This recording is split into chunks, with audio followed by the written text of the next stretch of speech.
बिस्मिल्लाहिर्रहमानिर्रहीम। अस्सलाम वालेकुम। आज हम ऐसी बीमारी के बारे में बात करेंगे जो हर 40 सेकंड में दुनिया में किसी ना किसी को होती है या माजूर करती है और हर 4 मिनट में किसी ना किसी की जान लेती है और 80% तक हम इस बीमारी से बच सकते हैं अगर हमें इस बीमारी के बारे में सही मालूमात हों। मैं बात कर रहा हूँ ब्रेन स्ट्रोक यानी फालिज की। फालिज होता क्या है?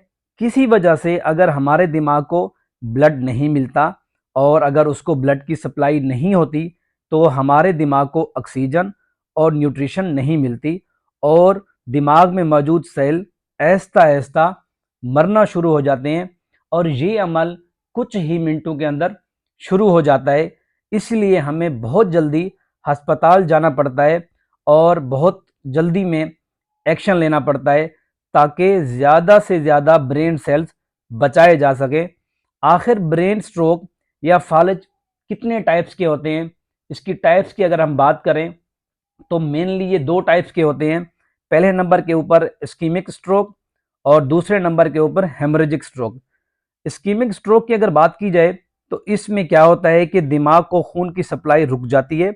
खून का क्लॉट या लोथड़ा दिमाग में बन जाए या जमा हो जाए या वो लोथड़ा कहीं और से ट्रांसफर होके दिमाग में आ जाए और दिमाग को जो रगें हैं उनको ब्लॉक कर दे और दिमाग को न्यूट्रिशन और ऑक्सीजन नहीं मिलता और वो इस्कीमिक स्ट्रोक कहलाता है।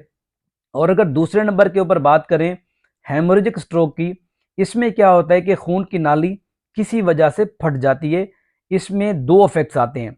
नंबर एक, दिमाग का खून का ना मिलना और न्यूट्रिशन का ना मिलना और खून के जो सेल्स हैं उनकी डेथ शुरू हो जाएगी।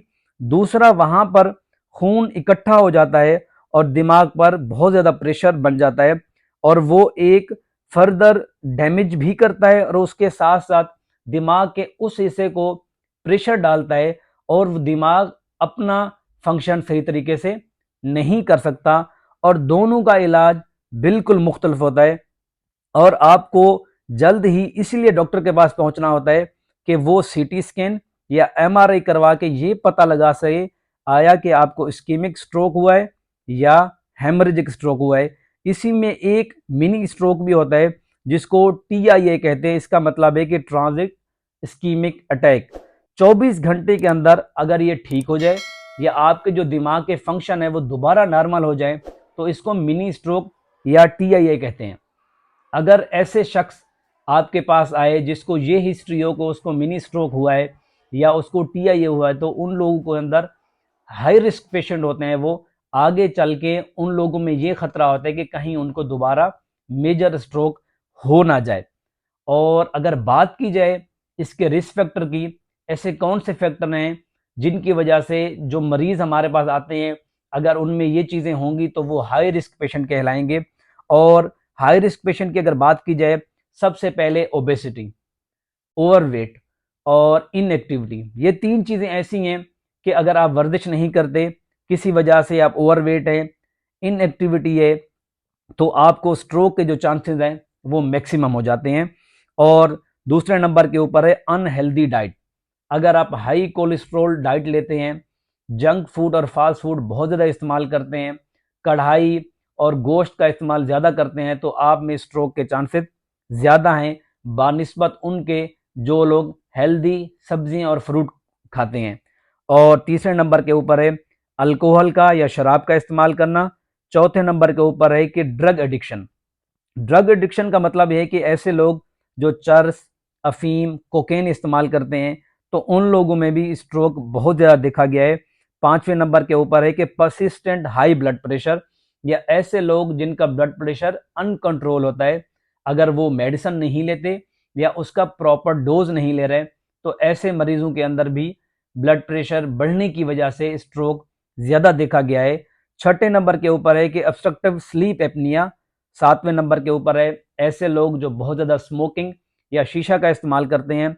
आठवें नंबर के ऊपर है ऐसे लोग जो किसी वजह से पहले ही दिल की बीमारी का शिकार हो जिसमें एरिथमियाज और हार्ट फेलियर है।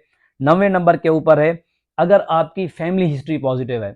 इसका मकसद यह है कि आपके वालिद, वालदा, भाई, बहन अगर किसी को स्ट्रोक हो चुका है तो आप हाई रिस्क पेशेंट कहलाएंगे, तो आप में भी स्ट्रोक हो सकता है।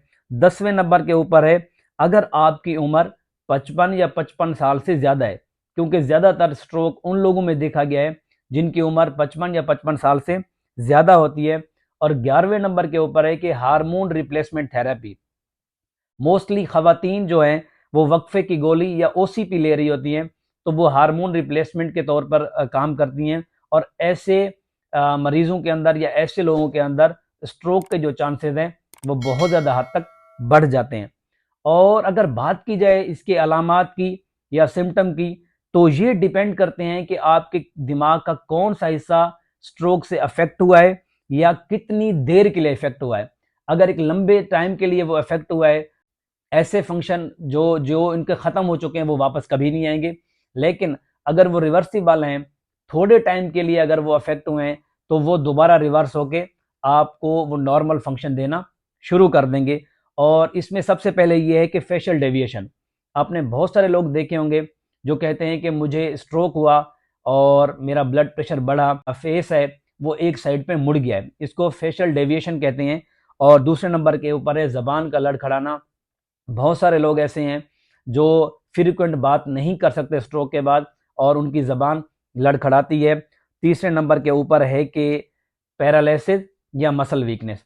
ऐसे बहुत सारे लोग हैं जो आपको कहते होंगे कि उनकी एक साइड या तो काम करना छोड़ गई है या उनका हाथ या पाँव जो है, टांग पूरी काम करना छोड़ गई है। और उसके साथ साथ आपका दिमाग का जो हिस्सा स्ट्रोक में अफेक्टेड होगा उस हिस्से के फंक्शन चले जाएंगे। और उसके साथ साथ मेमोरी लॉस, इसका मकसद ये है कि आपकी याददाश्त में कमी का आ जाना, शदीद सर में दर्द का होना, आपको चक्कर यानी कमज़ोरी का होना, और उसके साथ बिहेवियर चेंजेस। इसका मतलब है कि आपको बिला वजह या तो गुस्से का आना, मूड स्विंग्स का हो जाना, और बार बार आप किसी चीज़ को जिक्र करना या किसी चीज़ के बारे में आपको बार बार ख्यालात आना।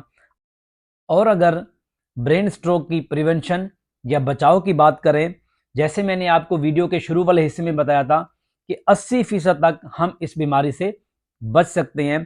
तो सबसे पहले ये है कि रिड्यूस वेट, अपना वज़न कम करें, अपनी एक्टिविटी बढ़ाएंगे तो आप इस स्ट्रोक से बच सकते हैं। और उसके साथ साथ ब्लड प्रेशर कंट्रोल रखें।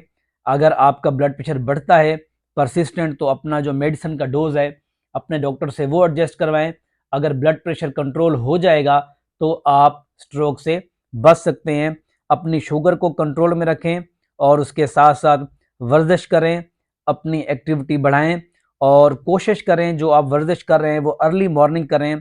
सेहतमंद खानों का इस्तेमाल करें, ऐसे खाने इस्तेमाल करें जो हाई फाइबर हों और लो कोलेस्ट्रोल हों। चिकनाई वाली चीज़ें का इस्तेमाल या तो बिल्कुल बंद कर दें या कम करें। और उसके साथ अवॉइड स्मोकिंग, कोशिश करें सिगरेट ना पिएं, शीशे का इस्तेमाल ना करें क्योंकि ये भी आगे चल के आपको स्ट्रोक करवाएगा। और उसके साथ साथ अल्कोहल या शराब बिल्कुल इस्तेमाल ना करें। अपने खानों के अंदर फ्रूट्स और वेजिटेबल का इस्तेमाल ज़्यादा से ज़्यादा करें, क्योंकि स्ट्रोक एक बड़ा टॉपिक है और हम एक वीडियो में इसमें डिटेल में बात नहीं कर सकते। इसीलिए इस वीडियो का पार्ट 2 आएगा जिसमें हम स्ट्रोक की डायग्नोसिस और इसकी जो ट्रीटमेंट ऑप्शन है उसके ऊपर बात करेंगे। इस वीडियो का यहाँ पर एंड करते हैं। मुझे इजाज़त दें। अल्लाह हाफ़िज़।